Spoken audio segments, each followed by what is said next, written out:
Parker is along with me, along with the man who I affectionately call the Big Petty, Brendan Haywood. Man, do you write this stuff down? It's just off the top of the dome? It's all off the top of the dome. Okay. Hey, it's all off the top of the dome. Now let's go down to the dome and H down to Toyota Center, where it was on and popping. The Rockets have lost 3 of 5, trending downwards. The Lakers have won 6 of 7. They won by 18 in Houston. Since a teen, I dish out like the point guard on your favorite team, without doubt. LeBron behind the back early, dropping dimes and then doing it from deep, CP. Yes, and LeBron had a different pep in his step today, and boy, was Houston in trouble. Because when the king got a pep in his step, it's a problem. Oh, it's a problem indeed. Lakers had 12 blocks, 10 steals, held the Rockets to 14 points in the first quarter. That's what I'm trying to say. But what about the others, B. Wood? THT right there with the dunk. And plenty of Lakers stepped up. Montrezl Harrell had a pretty good first half. KCP also. But at the end of the day, this was the play of the game right here. LeBron James stops, pops, drops the 3, turns around, looks at the bench, takes a bet from Dennis Schroeder, and then makes the shot that they were betting on. Come on, man. King doing everything out there. He just totally swagged out in the first half. Officially the most pettiest moment I love it. of the season. I'm here for everything petty. We know that you are. That's why I call you the Big Petty. LeBron had 22 at the half. The Lakers' largest halftime lead of the season. Oh, and they're here for every single part of it. Oh, and by the way, AD after LeBron. LeBron still putting on a show. But now, CP, your man's is coming in the screen.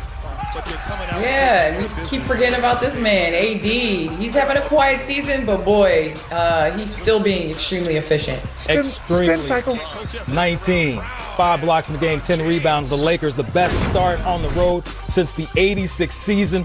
6 of their 9 wins have been by 14 or more as they get the victory against the Houston Rockets. However, after the game, James Harden let it be known. James, are you surprised that y'all never made a run at all? In this one? We're just not good enough. We don't. Obviously, chemistry, talent-wise, just everything, and it was clear. Like I said, these last few games, they just from the beginning of the game, they were just aggressive. Veteran team, obviously, championship team, and one of the best teams that we have in this league.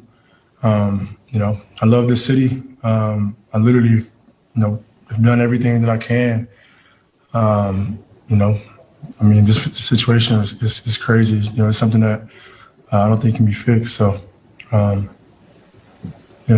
thanks. But any day, a lot of guys here want to compete at a high level. And like I told everybody tonight, and I told the guys before, when the 1 through 15 guys all on the same page, they commit, they know their role, they know what they want to do, they know what they want to get out of this, that's the win, you all will be fine. But when you have certain guys in the mix that don't want to buy in all as one, it's going to be hard to do anything special, do anything good as a basketball team. I've been on those teams in my 11 years been in the league. I've been on a team like that my first 5 years where it was all about me, not about the team, and that hurts. And it brings everybody down. So when we can get all on the same page, we can be something good here. And we can't dwell down on it because it's only been 9 games. Like, come on, man. Walk the cliff off of 9 games. There's a lot of basketball still be played. The Rockets have lost their last 4 or 5. You heard James Harden on one side. Then you hear John Wall with the response. Candace, help me make sense of all this. What's going on in Houston? Well, what's about to go on, I could say, is that the Houston Rockets have to do something. You can't walk into the locker room tomorrow like nothing happened. You have 2 of your star players not on the same page. And at the end of the day, when it gets out of the locker room, that's what I was talking. When it starts getting leaked out and people start not talking to one another but talking around them through the media, then it's something of a problem that they're going to have to fix. And we've all been on teams that can't get on the same page. And sometimes, they say winners never quit. No, sometimes winners know when to quit. And this might be a good time for them to quit. Interesting words right there. So Harden essentially saying he wants out. B. Wood, what's happening next in Houston? I think you're going to have to do something because what you're seeing here is John Wall basically saying that, hey, Harden doesn't want to be a part of this anymore, to a certain degree. I'm paraphrasing. But and you knew that was going to be a problem. And especially it's the fact that John Wall didn't just say he wants to trade. It's because he doesn't feel he can win here. So now all the guys in the locker room are like, oh, you don't think you can win with us? And so now it creates this split, this divide, this power struggle. It's starting to get ugly, and it's going to only get uglier as the season progresses. They need to try to find a trade, the best value they can for John Wall as soon as not John Wall, but for James Harden as soon as possible. So many distractions and drama going on in Houston, not the only location where there's distractions in the NBA. Kyrie Irving. Right now, the NBA is conducting an investigation into footage circulating on social media that appears to show Kyrie at a gathering of more than 15 people, which is in direct violation of the NBA's current COVID health and safety measures. A statement from the Brooklyn Nets from GM Sean Marks, quote, "We are aware of the video on social media featuring Kyrie Irving at a family gathering. We are reviewing the circumstances with both Kyrie and the NBA in order to determine compliance with health and safety protocols. Kyrie remains away from the team due to personal reasons. A date of his return has yet to be finalized. In the meantime, we will continue to stay focused on our organizational goals. Kyrie will have the opportunity to address his absence when he is ready," end quote. Kyrie missing the last 3 games. KD in his first game back dropped 36. Oh, and he was ready to play, but the Nuggets, CP, they've won 4 or 5, and it's all about the Joker.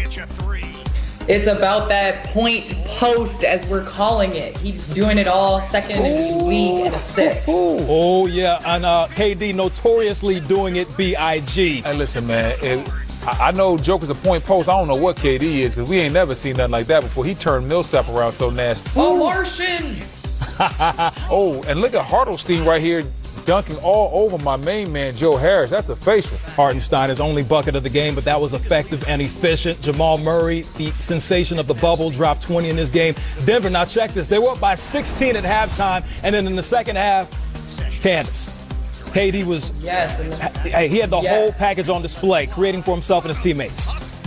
Yes, in the second half, KD took over. You could tell there was some conversation at halftime about them picking up their intensity, and boy, when you have it's a problem for the other team. Problem indeed. 36-20. That's what the Nets did when they outscored the Nuggets in the third. But the Nuggets, hey, Brendan, they know how to answer. They've been down before. Listen, Nuggets have been down in playoff series before, 3-1 on multiple occasions. There's no quitting these guys. So you know, when you have the Joker, you always got a chance. Yes, you do. He came in averaging a triple-double, had 23, 11, 8, 7 steals in this game. But the Nets will respond. They know how to get it done. What can Brown do for you? The baseline jumper is true, 16. And more of KD, who made history, passing Elgin Baylor, D. Wade, Adrian Dantley on the all-time scoring list. Hey, he moved from 31 to 28. Now, what do you do with that when somebody 7 foot tall can just put the ball down on the ground, casually behind the back, dribble into a step back? Like, dog, there's nothing. This dude is my height, fam. There's nothing you can do with that. And he had 13 assists for the people that didn't get the message. Hey, I'm just saying, somebody had to distribute the ball, you know. So KD. You on your own on that one. I'm just saying, somebody had to set up this. Somebody has to do it. KD, 34 points, 9 rebounds, 13 assists as Brooklyn, getting back to their winning ways, hands Denver their first loss in 3 games. Steph Curry with the shot, boy, the baby-faced assassin.